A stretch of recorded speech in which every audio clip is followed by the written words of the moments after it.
250 গ্রাম সরিষার খোল গুঁড়ো করা হয় আমাদের, এটাকে ভেজে নেব।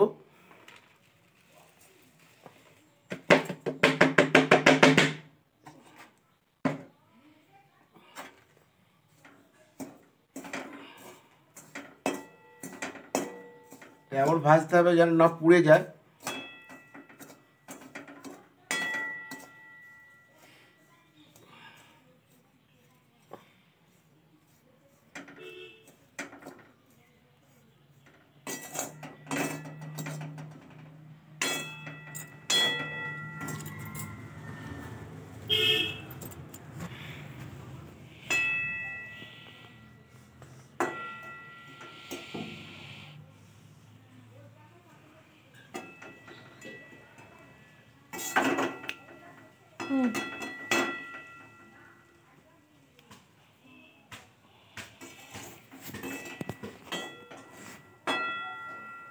সমস্ত মশলাগুলোকে আমরা গুঁড়িয়ে নেব, এর সঙ্গে ওই খোল ভাজা পাইল করে একটা স্টোর করে রেখে দেবো।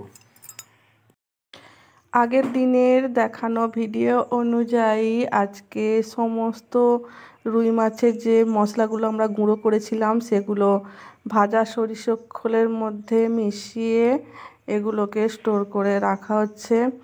এটা আপনারা অনেক দিন পর্যন্তই রাখতে পারবেন স্টোর করে, দিন নয় বেশ কয়েক মাস রাখা যায় এগুলোকে।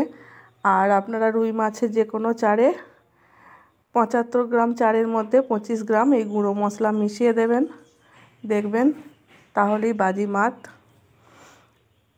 দারুণ কাজ হবে। এই মশলা আপনারা প্রত্যেকে বাড়িতে এটাকে বানিয়ে রেখে দিতে পারেন। যখন চার করতে যাবেন এর থেকে আপনারা গুঁড়ো মশলাটা নিয়ে চারের সাথে পাইল করে নেবেন, দেখবেন খুব ভালো ফল পাবেন।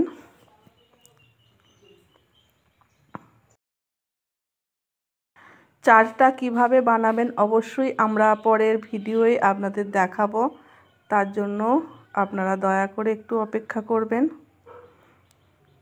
ভিডিওটা ভালো লাগলে অবশ্যই লাইক এবং শেয়ার করবেন।